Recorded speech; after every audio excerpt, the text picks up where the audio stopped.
Thank you for watching the TDC Hot Rods YouTube channel. Welcome back, guys. How are you guys doing? Hopefully you're doing all great. So back to work on the 79 F150. I got the bed flipped back over on this stand. So you seen the last time I got the underside all rhino line or raptor lined. Got it all looking pretty and ready to go back on the truck, at least the bottom side. So now we are working on the outside of it. Got the, oh my gosh, my mind's blank. Got the guide coat on there. I started to sand and then decided to start the show. So what I'm gonna do now is I gotta block all this by hand. Everything else that I'm doing up until paint is all hand work. So I'll block all this, both bed sides, and then sand all this down, block this side. Let's see, what else do I gotta do? I got a couple little spots here that I'm going to wire wheel and touch all up. The whole inside here is all getting bed lined, so I will show, this will be a separate video. When I do this, it'll be a totally separate video when I'm gonna do a how-to on that. But yeah, anyway, so I'm gonna put you guys on the stand and get back to work.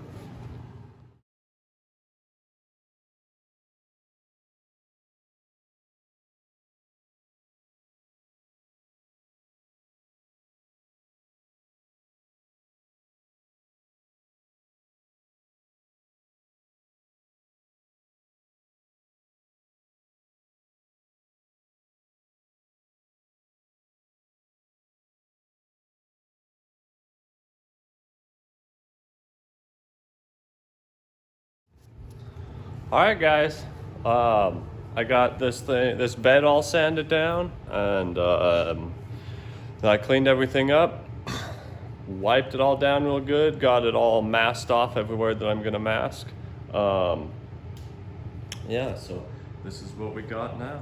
And so, in case if any of you guys were wondering how I sand like right before I'm getting ready to paint, so I blocked it with 220.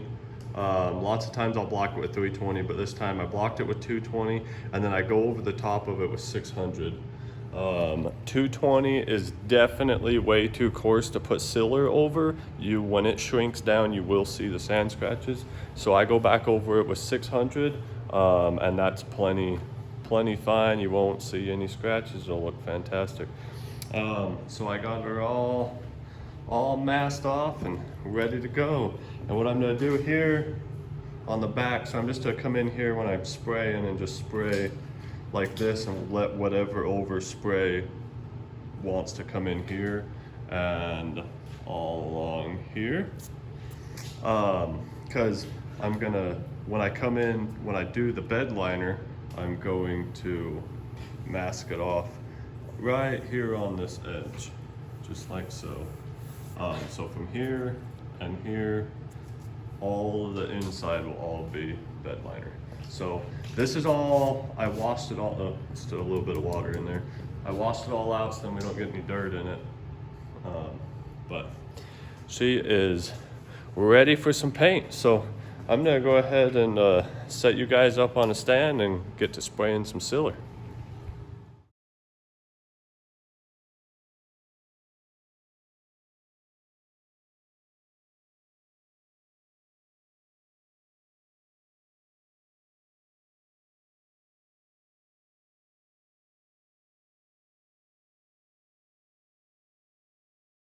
All right, guys, there we go.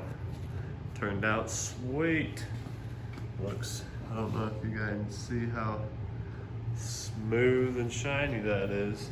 Looks awesome. Yeah.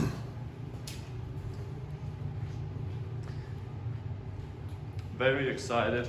I actually think the paint laid down even better on the bed. It laid down way better. I kind of sprayed it a little bit different, so got a little better idea.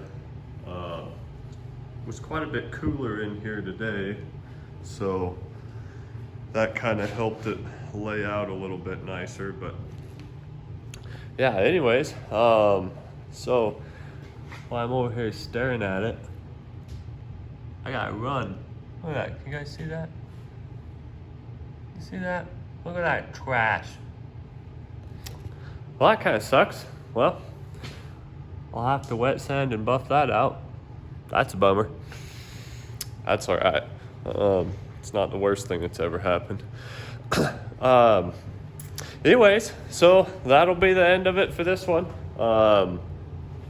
And so the next thing I'm doing is I'm gonna pull the cab in, bring the rest of the truck in, and there's a little bit of rust repair that needs to be done on the cab, and it's in a very weird spot. I'm kind of excited to show you guys that.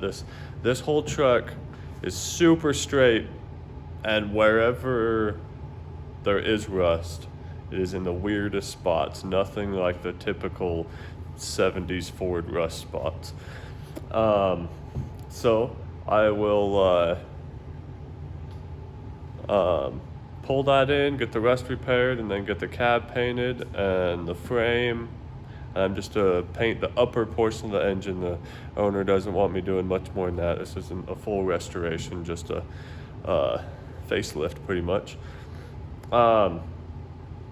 Anyway, so that'll be the end of this one, and thank you guys for watching, and I'll see you on the next one.